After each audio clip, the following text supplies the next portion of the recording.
Doctor Digvijay Yadav है, assistant professor है history के, ये आपसे कॉमन चर्चाएं करेंगे कुछ।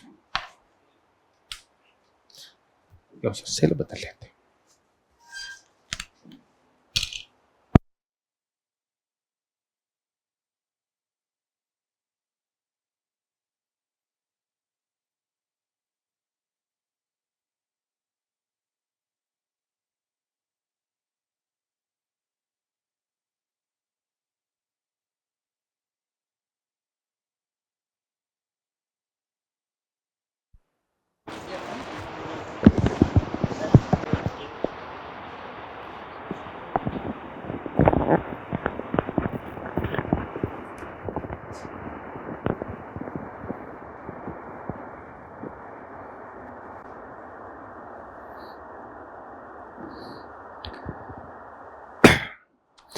आप सभी प्यारे छात्रों का बहुत बहुत स्वागत है आज की क्लास में।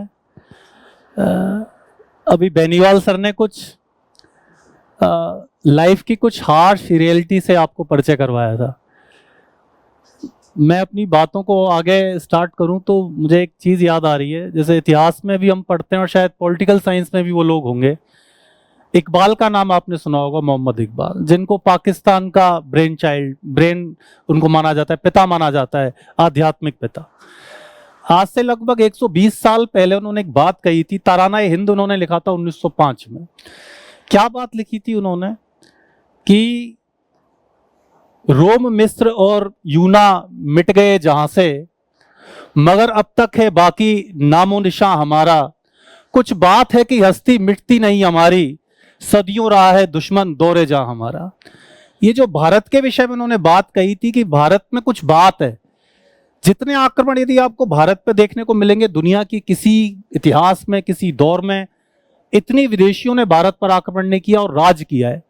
इसके बावजूद भारत बचा रहा। इसकी जब हम खोजने की कोशिश करते हैं ना कि कुछ बात है कि हस्ती मिटती नहीं हमारी, तो बात क्या, वो बोलते नहीं है इस बात को, वो इस बात को समझाते हैं कि वो क्या बात है। वो बात है सहिष्णुता।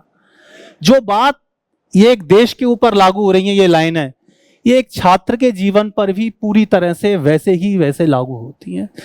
जिस प्रकार एक हमारा राष्ट्र, जिस पर सबसे पहले 6ठी शताब्दियों में फारसियों ने आक्रमण किया, फिर हूण आए, कुषाण आए, अरब आए, तुर्क आए, पुर्तगाली आए, अंग्रेज आए, सबने शासन किया, लेकिन हिंदुस्तानियत बची रही। हिंदुस्तान आज भी उसकी संस्कृति बची हुई है। एक छात्र जो है वो भी, उसका जीवन भी, उस पर भी यही परिस्थितियां लागू होती हैं। हम गिरते हैं, फिर से उठ जाते हैं, परीक्षा परिणाम नेगेटिव आते हैं, फिर कुछ दिन निराशा आती है कि क्या हुआ, तो परेशान हो गए, और फिर से दोबारा तैयारी करना शुरू कर देते हैं। ये बात लगभग हर छात्र पर, आप पे और मेरे पर, सभी पे लागू होती है कि हम असफल होते हैं बार बार। लेकिन जैसे सर ने कहा ना कि जो किसान का कर्म है खेती करना, विद्यार्थी का कर्म है पढ़ना, वो छोड़ता नहीं है उसको। तो इसी चीज से हम स्टार्ट कर रहे हैं। और सर ने एक दूसरी बहुत महत्वपूर्ण बात बताई, धैर्य की।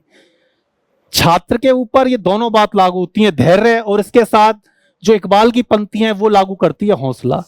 यदि आप में अपना हौसला है ना, आप में टिके रहने की ताकत है, जो टिक जाता है ना वो आगे चला जाता है। नहीं तो गब्बर सिंह कहता है ना, जो डर गया वो मर गया।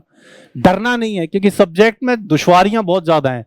चाहे पॉलिटिकल साइंस चले जाइए, आप इतिहास में चले जाइए, दुश्वारियां इतनी ज्यादा हैं कि आपको लगेगा कि सफल होना ही नहीं होना है। लेकिन अंततः जब हम रास्ते पर चलने लग जाते हैं तो सफलता अंततः हमारा जो है वो हाथ पकड़ ही लेती है। तो यहीं से एक बात जो सर कह रहे थे मैं आपको और समझाऊं।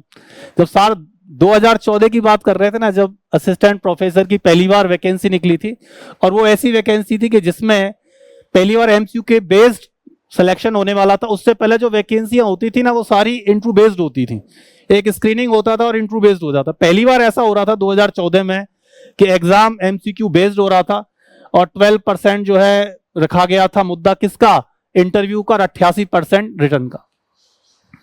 2 साल तो आरपीएससी को तय करने में लग गए कि परीक्षा की पद्धति क्या हो। अच्छा, मेरे देखिए हम सब ऑलमोस्ट कृषक परिवार से आते हैं, मैं भी आता हूं, सर भी कृषक परिवार से हैं।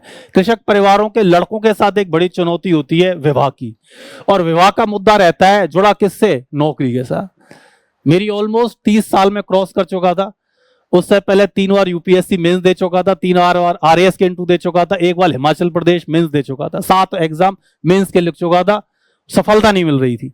फिर लगा कि यार कुछ करना चाहिए, तो 2014 में वैकेंसी आई तो लगा कि यार 1 साल में, और कंप्यूटर बेस्ड होने वाली, तो लगा था 1 साल में सिलेक्शन हो जाएगा। अब तो 1 साल में जो है सिलेक्शन हो जाएगा और भगवान की दया से शादी भी हो जाएगी। शादी की चिंता ज्यादा रहती है कई बार इंसान को जब उम्र बढ़ने लगती है ना। तो परिस्थिति क्या हुई, 2014 का होते होते 2016 आ गया। 2016 आया तो उससे पहले 2014 में ही पहली बार स्कूल लेक्चरर की वैकेंसी आरपीएससी करा रही थी इंटरव्यू को हटाकर। उससे पहले जब भी स्कूल लेक्चरर की भर्तियां हुई हैं वो इंटरव्यू बेस्ड हुआ करती थी फुली। कॉलेज और स्कूल लेक्चरर का एक जैसा दौर था, वो पहली बार आरपीएससी करा रही थी, स्कूल लेक्चरर भी एमसीक्यू बेस्ड। तो उसमें सिलेक्शन हो गया, 16वीं रैंक आ गई, ज्वाइन कर लिया स्कूल लेक्चरर। इसी बीच आरएएस भी दे रहे थे, उसमें हो गया। लेकिन असली इच्छा ये थी कि यार जिस तरह से लेवल की शुरुआत करी है उस हिसाब से कम असिस्टेंट प्रोफेसर तो बनने चाहिए। तो परिस्थिति ये आई कि स्कूल लेक्चरर के हिसाब से रिश्ता तय हो गया।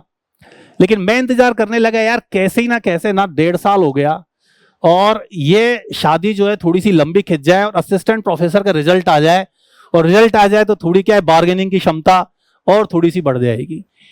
तो मन में क्या होता है, व्यक्ति के स्वार्थ जो होते हैं कई बार उसकी विद्वता पर हावी हो जाते हैं, लेकिन परमात्मा वो कुछ और सोच के चलता है आपके विषय में। आपकी सोच और ईश्वर की सोच में बहुत डिफरेंस है। हम अपने प्रयास करते हैं लेकिन वो जो सोच के रखता है वो अलग होता है। स्थिति यह है कि 2016 तक आते आते अप्रैल के महीने में आरपीएससी सिर्फ रिटर्न एग्जाम करा पाई।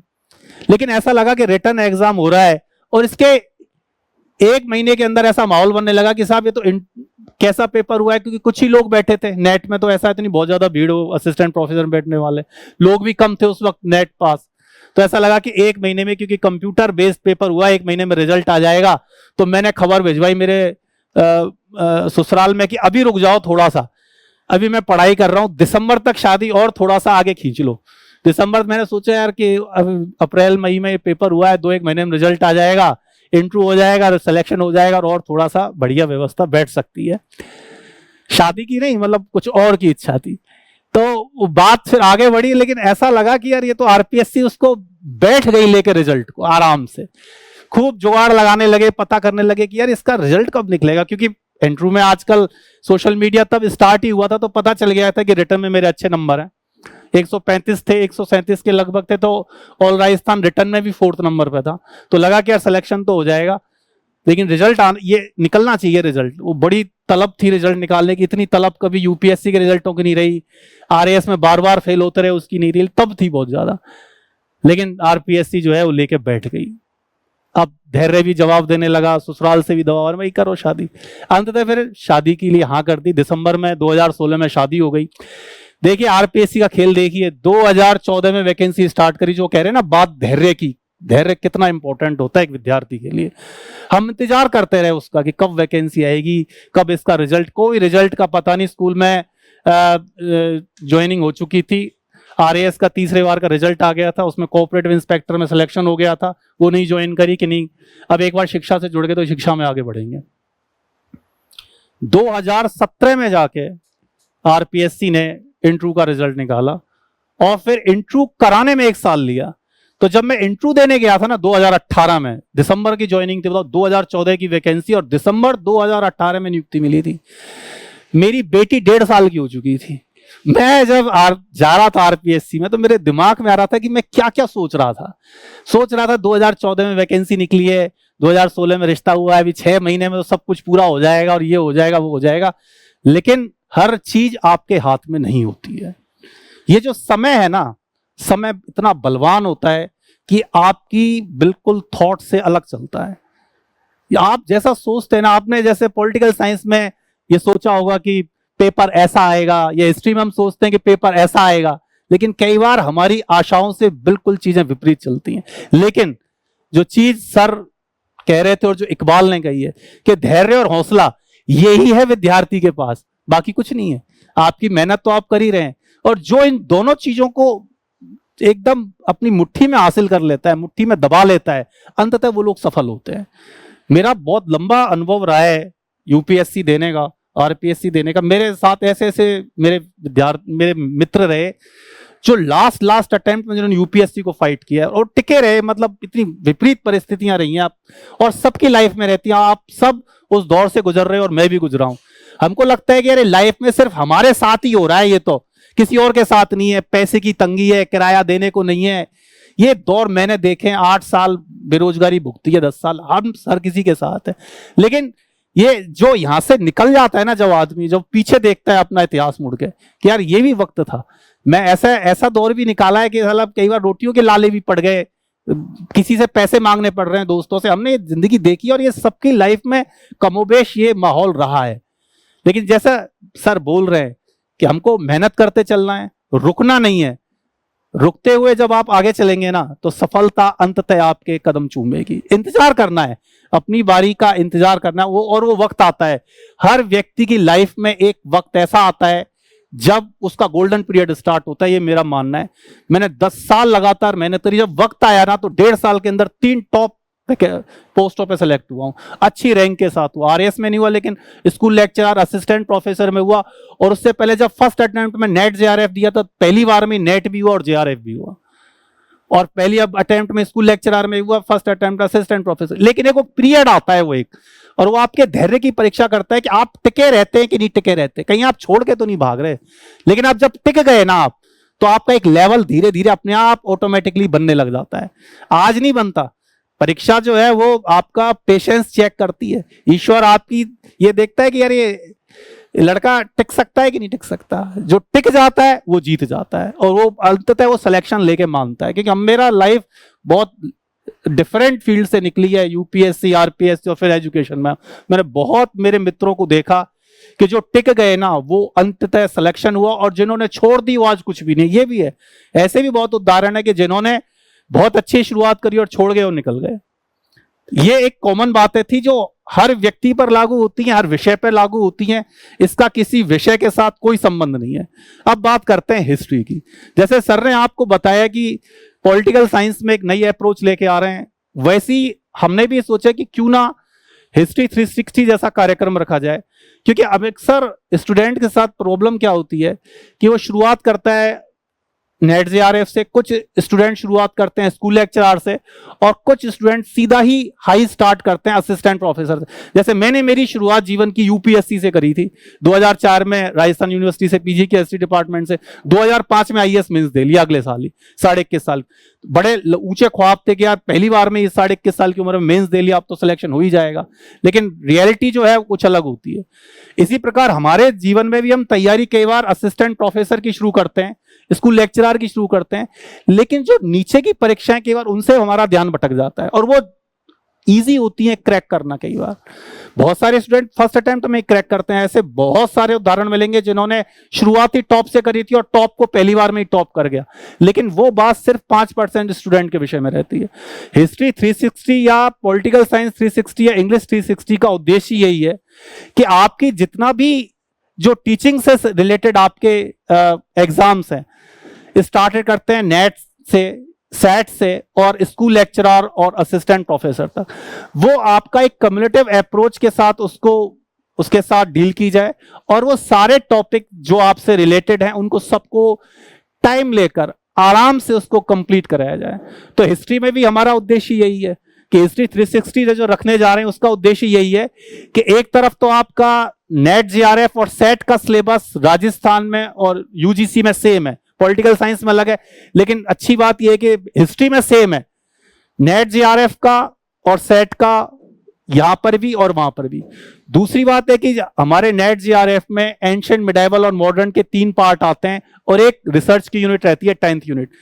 स्कूल लेक्चरर में राजस्थान की हिस्ट्री और वर्ल्ड हिस्ट्री अलग हो जाती है, और जब हम असिस्टेंट प्रोफेसर जाते हैं, जब टॉप पर जाते हैं, तो एक अलग से एक पेपर जुड़ता है जो है रिसर्च मेथोलॉजी का। तो ये 6 मेजर पोर्शन है, ancient, medieval, modern, world history, Rajasthan की हिस्ट्री और कौन सा, research methodology. 3 part ancient, medieval और मॉडर्न ये आते हैं नेट जेआरएफ में और सेट में। असिस्टेंट प्रोफेसर और टीचिंग एसोसिएट जो अभी वैकेंसी निकली है उसमें वो 6 के 6 पार्ट आते हैं, जो असिस्टेंट प्रोफेसर का सिलेबस है वही टीचिंग एसोसिएट का रखा गया है। स्कूल लेक्चरर की परिस्थिति दोनों के बीच की है, वो नेट जेआरएफ से तो ऊपर है उसका सिलेबस, लेकिन असिस्टेंट प्रोफेसर से बीच में। तो अगले जो 8 से 10 महीने का टाइम होगा हिस्ट्री के अंदर या दूसरे किसी भी सब्जेक्ट के अंदर, वो इसी तरह का होगा कि लगातार क्लासें चलेंगी। एक बच्चा आएगा एक भी पढ़ाएंगे, 2 आएगा 2 को पढ़ाएंगे, 10 को आएगा 10 को पढ़ाएंगे। ये नहीं होगा कि बच्चे कम आए तो वो नहीं पढ़ाए, क्योंकि उद्देश्य यही है कि जो अब तक नहीं हुआ उसको बताना है। क्योंकि हिस्ट्री जो जैसा सब्जेक्ट है जिसमें इतना इंटरेस्टिंग, इतना रोचक है, और वो कई बार इतना निरस दिखाई दे रहा है, जब हम कुछ देख रहे हैं कहीं देखने जाते तो उसे पता ही नहीं चलता क्या हो रहा है। तो एक्चुअली में वो उस सब्जेक्ट के मर्म को छूते हुए हमें आगे बढ़ना है, और इतिहास को इस तरह से मत समझना है कि वो एक हमें सीख भी दे सके, हमें आगे बढ़ने की जिजीविषा भी प्रदान करे, और अंततः हम सफल भी हों। तो ये जो सारा पूरी एक कवायद सोची है बेनीवाल सर ने, क्योंकि उनके पास अनुभव बहुत है, हमारे पास निश्चित रूप से ज्ञान बहुत है सर के पास, मेरे पास, लेकिन कई बार चीजें अनुभव कम में आती। तो वो चीजें हमें सजेस्ट करते हैं कि सर आप इस तरह से स्टूडेंट के सामने लेके जाएंगे कि स्टूडेंट यदि आ रहा है तो उसके साथ ना केवल प्रिंटिंग मटेरियल जा रहा है, यदि वो बच्चा ऑनलाइन है तो प्रिंटिंग मटेरियल के साथ जो वो मटेरियल आपका अपलोड हो रहा है उसके साथ हाथ के साथ उसको एमसीक्यू बेस्ड क्वेश्चन भी मिल रहे हैं, पीवाईक्यू क्वेश्चन भी मिल रहे हैं, और सबसे बड़ी बात अभ्यास। देखिए जब हम आरएएस भी दे रहे थे, यूपीएससी देते थे, तो ये कॉन्सेप्ट वहां से चला था अभ्यास का कि हम मेंस टेस्ट सीरीज दिया करते थे, लिखने का बहुत अभ्यास किया करते थे कि कैसे अपने लेखन को सुधार सके। बाद में जो इनोवेटिव चीज यूपीएससी में दिल्ली के कोचिंग्स में आई, वो धीरे धीरे राजस्थान में इन्फिल्ट्रेट हो गई, और आज राजस्थान में भी हर जगह अभ्यास पर विशेष रूप से बल दिया जा रहा है। और कबीर ने कहा ही है, और बहुत सही बात कही है, कि करत करत अभ्यास जड़मत हो सुजान, रस्सी आवत जावत सिल पर पड़त निशान। कि एक जो कमजोर व्यक्ति है, जो बहुत अनुभवहीन व्यक्ति है, वो अपने आप में क्या कर लेता है, परिमार्जित कर लेता है, अपने आप को ताकतवर बना लेता है अभ्यास कर करके। तो जो अभ्यास कैसे होता है, जब आपके सामने कोई मॉड्यूल गया, आपके सामने, जैसे मैंने मौर्य साम्राज्य पढ़ाया, मौर्य साम्राज्य हो सकता है 10 क्लासों में खत्म हो, उसका जैसे ही मौर्य साम्राज्य अपलोड हुआ, एमसीक्यू बेस्ड क्वेश्चन आ गए, प्रीवियस ईयर क्वेश्चन आ गए, जैसा कि सर ने कहा कि नियमित रूप से टेस्ट लगेगा, जिससे ये पता चलता है कि स्टूडेंट एक्चुअली में जो टॉपिक पढ़ाया है वो कनेक्ट कर पा रहा है, उससे टॉपिक से नहीं कर पा रहा, या फिर हमारे को उसको समझाने में कोई दिक्कत आ गई, या बच्चे के समझने में दिक्कत आ गई। तो ये सारी चीजें अभ्यास के माध्यम से सॉल्व होती हैं। जब आप कितना ही नोट्स पढ़ लीजिए, आप कितना ही पढ़ लीजिए, आप अभ्यास नहीं करेंगे ना, आप टेस्ट सीरीज नहीं देंगे, तो आपको रिफाइन होने का मौका नहीं मिलता। टेस्ट सीरीज जाने का सबसे बड़ा फायदा क्या होता है, देखिए मैं बताता हूं, आपको अपनी गलतियों का एहसास होता है कि आप जो परीक्षा में जो गलतियां करते हैं ना, वो गलतियों से बच जाते हैं। पहले हमने करा ये 7-10 एग्जाम दिए, तो अनुभव है कि गलतियां कैसे होती हैं। एग्जाम का हॉल का जो प्रेशर होता है वो बहुत अलग होता है एक कमरे में बैठ के देने वाले प्रेशर से, लेकिन जब आप उस प्रेशर को कमरे में 10 बार दे लेते हैं तो एक्चुअली में आपका माइंड एक तो शार्प हो जाता है, चीजों को देखने का नजरिया बदल जाता है कि क्वेश्चन कैसे पुट आ रहा है, कैसे हम एक को हटाएं दूसरे को चयन करें। तो ये हमारी एक तो जो मेमोरी है टेस्ट सीरीज उसको शार्प करती है, बहुत ज्यादा सोचने के तरीके को बहुत ज्यादा एनालाइज करने की ताकत देती है, क्योंकि आप उस प्रक्रिया से पहले 10-20 बार गुजर चुके हैं। आप जब फाइनल एग्जाम देने जा रहे हैं उससे 20 बार आप निकल गए, तो आपकी जो एक थिंकिंग प्रोसेस है वो एक पहले दिन से, और जब आप लास्ट दिन पेपर देने जाएंगे, जिस दिन आप लास्ट दिन आप फाइनल एग्जाम देंगे, आपकी थिंकिंग में जमीन आसमान का अंतर आ जाएगा। तो ये कैसे आता है, अभ्यास से आता है। तो जो बात कबीर कह रहे हैं वो हर व्यक्ति के हर प्रोफेशन पे लागू होती है, एक विद्यार्थी पे भी लागू होती है, एक बैट्समैन पे भी लागू होती है। तेंदुलकर पहले दिन तेंदुलकर नहीं बन गया था, उसको शुरुआत में बहुत खामियां थी। जब वो पाकिस्तान गया, मैं आपको बताऊं मुझे क्रिकेट का बहुत शौक है, और सब चीजें हमें लाइफ में सीखने का मौका देती हैं। जब वो पाकिस्तान गया था उसकी मात्र उम्र 16 साल थी, और उसका सामना किससे हो रहा था, उस समय की सबसे खतरनाक पेस बैटरी वकार यूनिस है ना, और वसीम अकरम जो स्विंग के बादशाह, और जिनके सामने अच्छे अच्छे जो है पैर काम जाते थे, ऐसे स्विंग करती थी बॉल। और जाते ही उसका स्वागत किससे किया था, हेलमेट में ऐसे बॉल लगी थी, भड़ाक दी थी ना, वो नीचे जा गिरा, फिर खड़ा हुआ कि मैं खड़ा होता, और फिर वो टिका उस बैट पे, जहां सारी भारतीय पारी लड़खड़ा गई थी उस टेस्ट में, शायद फैसलाबाद का टेस्ट था, वो टिका रहा था, एक्चुअल में याद है, लेकिन वो घटनाक्रम याद है। उसके बाद फिर उसने अपने आप को इम्प्रोवाइज करना शुरू किया कि बाउंसर्स यदि पाकिस्तान और ऑस्ट्रेलियंस के सामने टिके रहना है, वेस्ट इंडीज बॉलर्स के सामने टिके, जिनकी हाइट 7-7 फुट होती है, जो टप्पा मारते हैं तो सीधी छाती बॉल आती है, तो उसने अभ्यास करना शुरू किया। पहले दिन महान नहीं था तेंदुलकर, उसने अपने आप को इंप्रूव किया, अपनी गलतियों को पहचाना। तो टेस्ट सीरीज यही हमको गलतियों को समझने का मौका देती है कि हमारी गलतियां कहां कर रहे हैं। जैसे सर ने कहा जो मेंटरशिप का प्रोग्राम, क्योंकि कई बार क्लास इतनी बड़ी हो जाती है कि हम हर स्टूडेंट पर ध्यान नहीं दे पाते, लेकिन आपकी व्यक्तिगत जो कमियां आ रही हैं तो उसको देखने का मौका मिलता है कि यार ये स्टूडेंट यहाँ गलती कर रहा है, बार बार कर रहा है एक गलती को, तो उसको रेक्टिफाई करते हैं, उसको पहचानते हैं, उसको सुधारते हैं।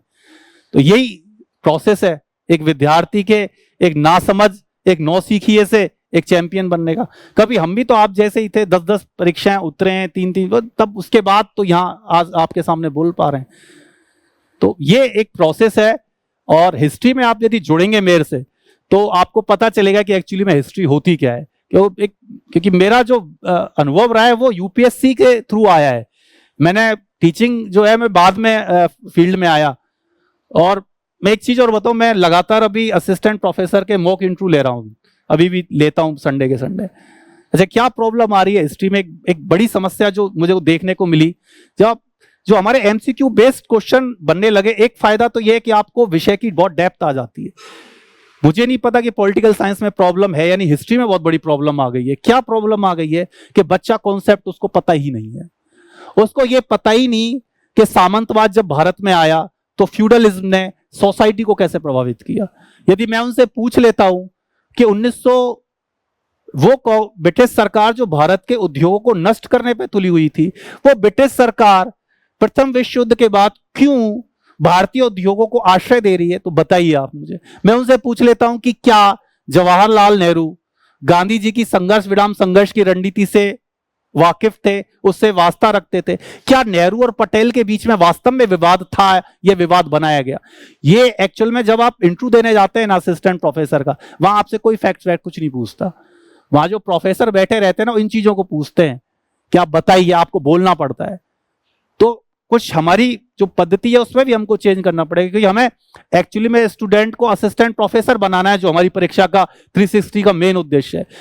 तो एक तो यह है कि फैक्ट्स एक बहुत महत्वपूर्ण आधारशिला होती है, इतिहास फैक्ट्स के बिना कुछ नहीं है। लेकिन इतिहास, जैसे कि E.H. कार कहते हैं, जो बहुत महान हिस्टोरियन रहे, जिन्होंने व्हाट इज हिस्ट्री लिखी थी, वो कहते हैं कि इतिहास तथ्यों का एक मेल तो हो सकता है, लेकिन जब तक उसको व्याख्या की चाशनी में नहीं ढाला जाता, जब तक वो व्यक्ति की समझ में नहीं आता।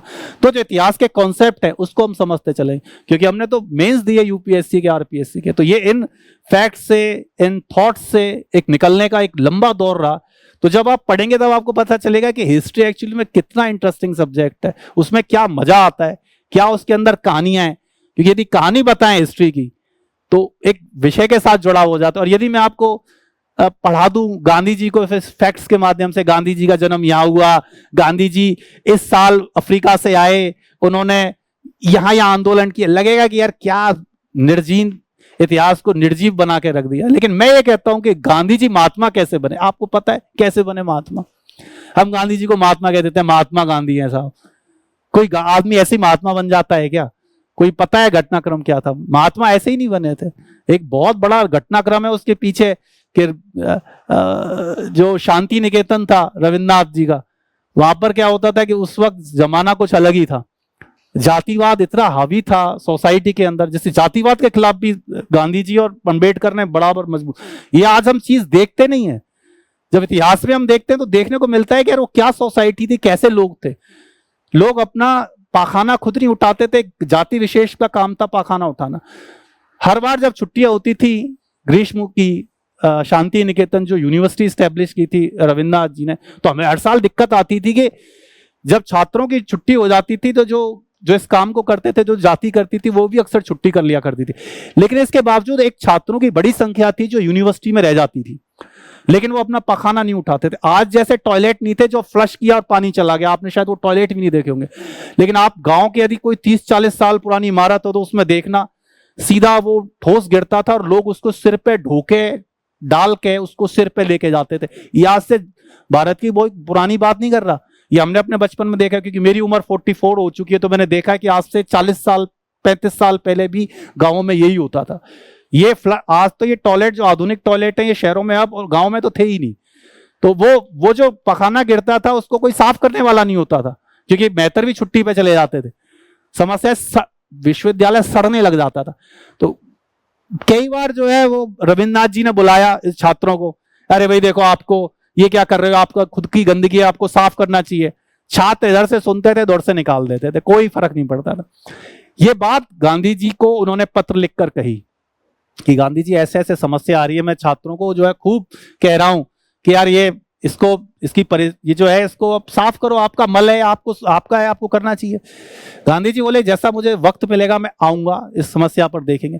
गांधी जी वक्त निकालकर शांति निकेतन पहुंचे। पहले दिन उन्होंने वही किया जो करना होता है, उन्होंने भी सारे जो बचे हुए स्टूडेंट थे ग्रीष्म में उनको बुलाया, उनको कहा भाई ये देखो ये तो गलत चीज है, हर आदमी को अपना कर्म करना चाहिए, इसमें क्या दिक्कत है। छात्रों ने सुना भाई ठीक है करेंगे, लेकिन अगले दिन गांधी जी ने देखा कि परिस्थिति वही है, पूरा जो यूनिवर्सिटी सड़ रही है, बदबू मार रही है उसमें। लेकिन दूसरे दिन गांधी जी ने किसी से कहा नहीं कुछ भी। जब दूसरी सुबह हुई तो लोग क्या देखते हैं, आश्चर्य होता है लोगों को कि गांधी जी एक ढकोली लेके जो विद्यार्थियों की पोटी थी उसको भरकर अपने सिर पर लेके जा रहे थे। छात्रों की एकदम वो चकित हो गए कि यार ये क्या है। और गांधी जी को उस वक्त नाम हो चुका था, ये 1910-20 के दशक की बात बता रहा हूं, जब गांधी जी ने असहयोग आंदोलन नहीं किया था, ये उससे पहले की बात, जब गांधी जी बन रहे थे, गांधी जी बने नहीं थे, बन रहे थे। तो वो जब देखते कि ये क्या कर रहा है आदमी, तो वो दूसरे तीसरे दिन सभी विद्यार्थी अपना पखाना खुद साफ करना शुरू कर देते हैं और विद इन 1 वीक के अंदर यूनिवर्सिटी फिर से महकने लग जाती है, बदबू की जगह खुशबू फैल जाती है। फिर एक दिन जब बैठते हैं रविन्द्रनाथ टैगोर और गांधी जी, तो रविन्द्रनाथ जी पूछते हैं उनसे कि आपने गांधी जी ऐसा क्या कर दिया, मैं तो इसका गुरु हूं, कुलपति, और मैं विद्यार्थियों से।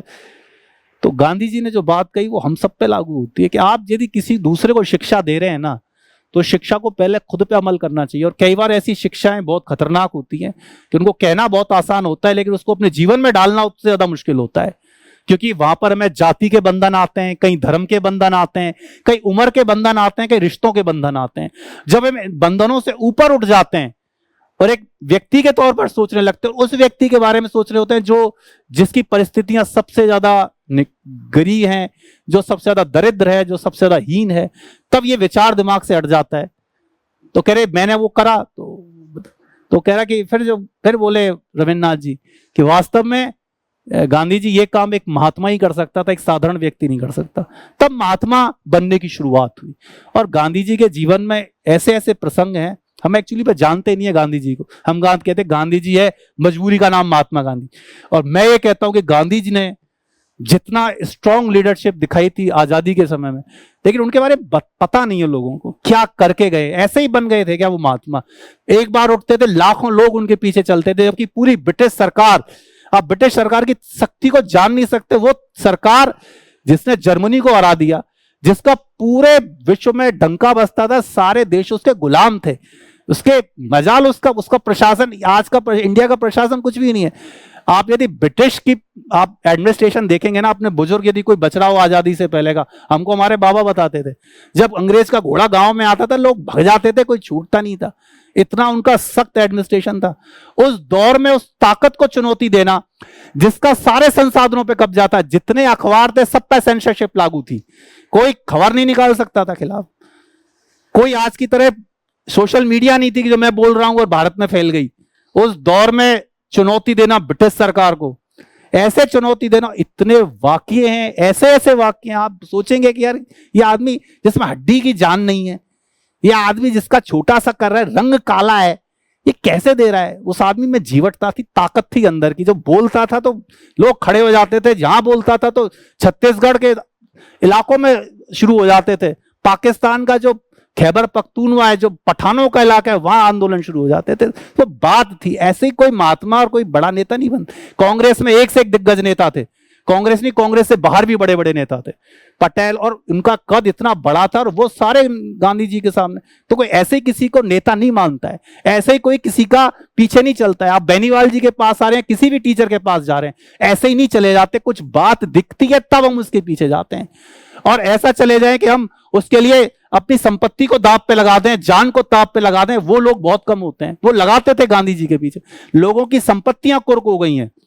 आपने एक पढ़ा होगा, एक मेरे पास भी पॉलिटिकल साइंस रहा था इस मेंस में, तो पॉलिटिकल साइंस बहुत पढ़ी। एक कौन है वो बेचारा, कहने कि व्यक्ति अपने पिता के हत्यारे को तो माफ कर सकता है, लेकिन संपत्ति के मैकियावली है, हॉब्स है, शायद हॉब्स बोलता है, मैकियावली बोलता है। तो लेकिन लोग अपनी संपत्ति को भी दांव पे लगा देते थे। गोलियां खाई हैं लोगों ने, डंडे खाए। गांधी जी का 15 साल से ज्यादा जीवन जो है जेल में बीता है। लेकिन जब हम इतिहास को नहीं समझते हैं, इतिहास को फैक्ट्स के माध्यम से समझते हैं, तो फिर ये सब चीजें निर्जीव हो जाती हैं।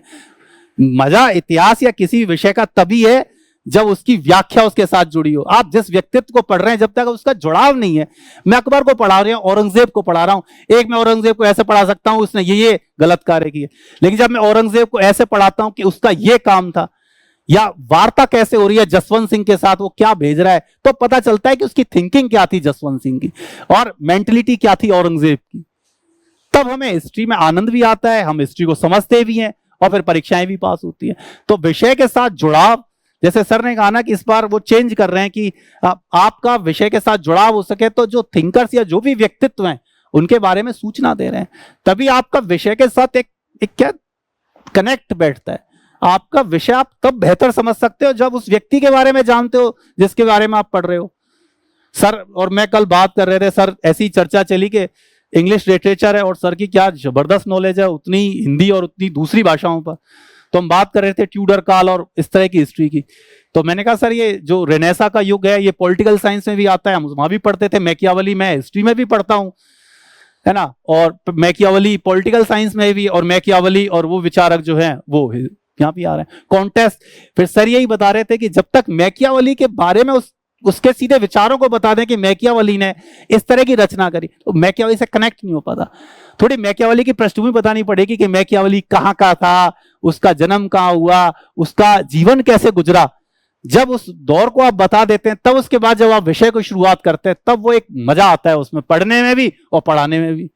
तो हमारा उद्देश्य इस बार यही है कि जो एक नई चीज शुरुआत करने जा रहे हैं, जिसमें टाइम की बाउंडेशन नहीं होगी, विषय को गंभीरता से समझाया जाएगा, और विषय को इस तरह से समझाया जाएगा कि जिसकी तकरार बहुत ज्यादा है राजस्थान में, अप्रोच नहीं है हिस्ट्री में इस तरह की, तो वो अप्रोच एक न्यू अप्रोच लेके आनी है, ताकि बच्चा नेट जेआरएफ से लेके इंटरव्यू तक जब जाए तो उसको ये समस्याओं का सामना नहीं करना पड़ा, जैसे कि असिस्टेंट प्रोफेसर के इंटरव्यू में बच्चों को अब करना पड़ रहा है हिस्ट्री में, कि जिनको ऑलमोस्ट 70% बच्चे जो है उनको दिक्कत आ रही है इंटरव्यू के लिए।